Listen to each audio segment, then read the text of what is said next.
Good morning. कक्षा द्वादशी कला वर्ग अध्याय 6 मानव अधिवास भाग 2 प्रकरण ग्रामीण अधिवास।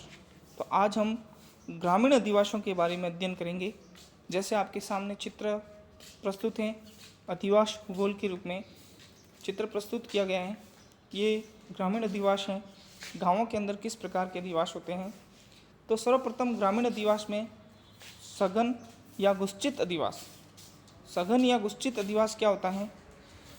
इन ग्रामीण अधिवासों को पुंजित, सहंत, सकेंद्रित, संकुलित आदि नामों से भी जाना जाता है। सघन ग्रामीण अधिवास उपजाऊ मैदानी भागों, समतल तथा पर्याप्त जल की उपलब्धता वाले क्षेत्रों में विकसित होते हैं, जिनमें आवास गृह पास पास होते हैं और संपूर्ण गांव सघन बसा होता है। आसान पहुंच के लिए इनके साथ सड़कों का निर्माण होता है। आवासों के साथ साथ विद्यालय, सामाजिक व धार्मिक स्थल भी बने होते हैं। तो नाम से भी ध्यान है, सघन या गुच्छित। गुच्छित यानी एक जैसे अंगूरों का गुच्छा होता है, उसी प्रकार एक गुच्छे के अंदर इकट्ठे हुए मकान होता है, यानी पास पास में मकान बने हुए होते हैं और मकानों के साथ में वो धार्मिक और सामाजिक स्थल भी बनाते हैं। सड़कों का निर्माण भी करते हैं जो आराम से एक स्थान से दूसरे स्थान पर जा सके, और वहाँ विद्यालयों का निर्माण भी होता है। ये बस्ती जहाँ पे पर्याप्त मात्रा में जल की उपलब्धता हो, पर्याप्त मात्रा में क्षेत्र हो और ऐसे क्षेत्र जो विकसित हो सके, वहाँ पे इनका निर्माण किया जाता है। जहाँ पे अधिकतर उपजाऊ मैदान हो, वहीं पे इनका निर्माण किया जाता है। अगर हम इसकी विशेषताएं देखते हैं तो सघन अधिवास की विशेषताएं, अधिवास प्राय खेतों के मध्य किसी ऊंचे एवं बाढ़ से सुरक्षित स्थानों पर बसे होते हैं। खेतों के मध्य में होते हैं लेकिन ऊंचे स्थान पर सुरक्षित होते हैं। दूसरा है, सभी आवास पास पास बने होते हैं। तीसरा, सभी आवास एक स्थान पर सकेंद्रित होते हैं एवं बाहरी आक्रमण का मिलकर मुकाबला करते हैं। ये सभी पास पास में रहते हैं और बाहर से अगर कोई आक्रमण करते हैं तो ये सब मिलकर के मुकाबला करते हैं। चौथा है, सामाजिक प्रागढ़ता होने से एक दूसरे के सुख दुख में सहभागी होते हैं। पास पास में रहते हैं इसलिए संबंध भी अच्छे होते हैं और सामाजिक प्रगाढ़ता होती है। इस कारण से वह सुख दुख में एक दूसरे का साथ सहयोग करते हैं। इनमें आवासों की संख्या 40 से 50 लेकर सैकड़ों तक हो सकती है। इनकी जनसंख्या उपलब्ध संसाधनों के आधार पर 500 से 1000 या अधिक हो सकती है। सघन अधिवासों का वितरण, इस प्रकार के अधिवास ज़्यादातर नदियों के आसपास में पाए जाते हैं। जो इन अधिवासों के वितरण के बारे में अगर देखते हैं तो ये अधिकतर नदियों के आसपास में मिलते हैं, क्योंकि नदियों के आसपास में उपजाऊ भूमि पाई जाती है, वहाँ कृषि आराम से की जा सकती है, इसलिए ये अधिवास अधिकतर वहीं मिलते हैं। अगर हम भारत के बारे में पढ़ते हैं तो भारत में देखते हैं तो भारत में सघन ग्रामीण अधिवास गंगा सतलज के मैदानों, मालवा के पठार, विंध्यन पठार, नर्मदा घाटी और राजस्थान के मैदानी भागों में ये पाए जाते हैं। अगर हम प्रकीर्ण या एकाकी अधिवास के बारे में पढ़ते हैं तो ध्यान है, एकाकी यानी अलग अलग मकान, एक स्थान पर एक मकान और अलग अलग ढाणियाँ होती हैं, जिसको ढाणी भी कह सकते हैं, बिखरी हुई ढाणियाँ होती हैं, उसी को हम प्रकीर्ण या एकाकी अधिवास के रूप में जानते हैं।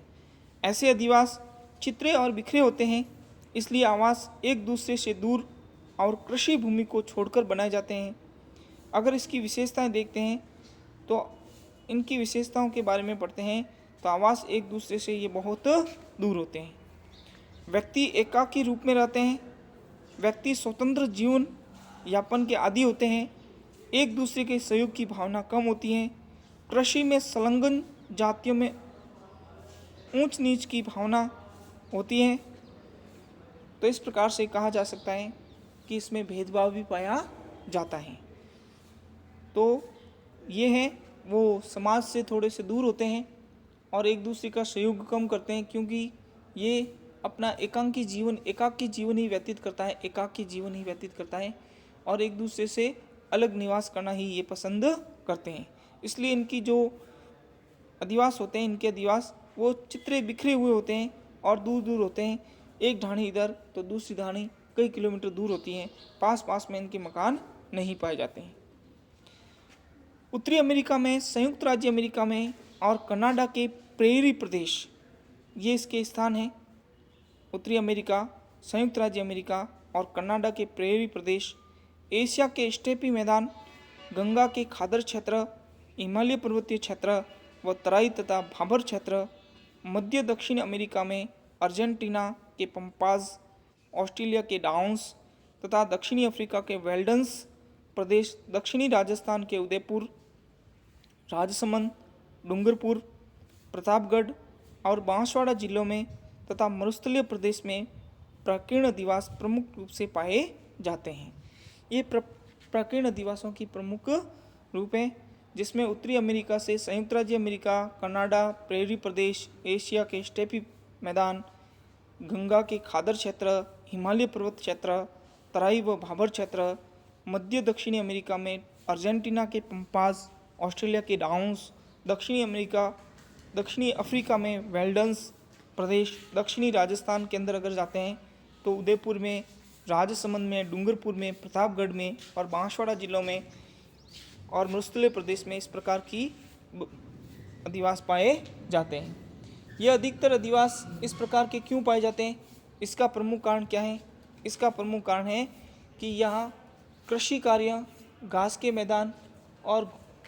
मैदान और कृषि कार्यों के लिए ये अधिवास अधिकतर ऐसे पाए जाते हैं और आदिवासी जनजाति लोग अधिक निवास करते हैं इस प्रकार की बस्तियों में। मिश्रित अधिवास, इन अधिवासों को अर्ध सघन या अर्ध केंद्रीय अधिवास भी कहा जाता है। यह सघन व प्राकीर्ण अधिवासों के बीच की अवस्था होती है, जो सामान्यतः किसी परिवार की संख्या में वृद्धि होने से आवासों की संख्या बढ़ने के कारण उत्पन्न होते हैं। इनकी उत्पत्ति में पर्यावरणीय कारणों के स्थान पर पारिवारिक कारण उत्तरदायी होते हैं।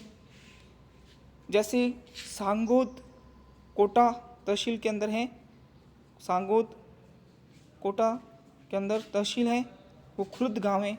इसी प्रकार के अधिवास पाए जाते हैं। इसमें दोनों प्रकार के अधिवास पाए जाते हैं, इसलिए मिश्रित अधिवास के रूप में जाना जाता है। इन अधिवासों को अर्ध सघन या अर्ध केंद्रीय अधिवास भी कहा जाता है। अगर हम पल्ली या पुराना अधिवासों के बारे में अध्ययन करते हैं, पल्ली क्या है या पुराना अधिवास क्या है, इस प्रकार के अधिवासों में आवास एक दूसरे से अलग किंतु एक बस्ती में बसे होते हैं। आवास एक दूसरे से अलग होते हैं लेकिन एक बस्ती में बसे होते हैं, इसलिए उन सब का नाम एक रहता है। बस्ती के अलग अलग भागों में अलग अलग जातियों के लोग रहते हैं। अगर इसका वितरण देखते हैं तो ये अधिकतर पर्वतीय प्रदेशों की निचली घाटियों में तथा खनन वाले क्षेत्रों में ये पाए जाते हैं। अगर हम पल्ली या पुराने अधिवास देखते हैं तो इसमें अधिवासों के आवास एक दूसरे से अलग होते हैं, किंतु ये अलग होने पर भी ये एक ही गांव होते हैं। जैसे हम छोटे छोटे गांव देखते हैं, उन गांवों के अंदर अलग अलग जाति के अलग अलग स्थानों पर रहते हैं, लेकिन वो संपूर्ण एक गांव को माना जाता है। इसी प्रकार की छोटी बस्ती होती हैं, उनको पल्ली या पुराने अधिवासों के रूप में जानते हैं। अगर बौद्ध प्रश्न के रूप में देखते हैं तो पहला प्रश्न है, गुच्छित अधिवास कहाँ पाए जाते हैं? तो ग्रामीण, उपजाऊ व जल की उपलब्धता वाले भागों में गुच्छित अधिवास पाए जाते हैं। एकाकी बस्ती किन क्षेत्रों में विकसित होती है? एकाकी बस्ती हैं वो पहाड़ी, ढालों एवं चारागाहों पर ये विस्तृत होती हैं। भारत में पल्ली बस्तियों के कोई दो स्थानीय नाम लिखना है तो स्थानीय नाम है ढाणी या नगला। ढाणी या नगला। विश्व के प्रमुख घास मैदान में किस प्रकार के अधिवास पाए जाते हैं? तो विश्व के प्रमुख घास मैदान में प्रकीर्ण या एकाकी अधिवास पाए जाते हैं। ग्रामीण अधिवास के प्रकार बताइए। सघन अधिवास, प्रकीर्ण अधिवास, मिश्रित अधिवास, ये ग्रामीण अधिवास के प्रकार हैं। अगर हम गृह कार्य के रूप में देखते हैं तो पहला प्रश्न है, सघन अधिवास किसे कहते हैं, उनकी विशेषताएं लिखिए। एकाकी अधिवास किसे कहते हैं, उनकी विशेषताएं लिखिए। और तीसरा प्रश्न है, पल्ली अधिवास किसे कहते हैं। और चौथा प्रश्न है, मिश्रित अधिवास किसे कहते हैं। ये चारों प्रश्न और बोध प्रश्न सभी आपको कॉपी के अंदर करने हैं, नोट्स के रूप में आपको लिखने हैं। आपने इस वीडियो को ध्यान से पढ़ा, बहुत बहुत धन्यवाद।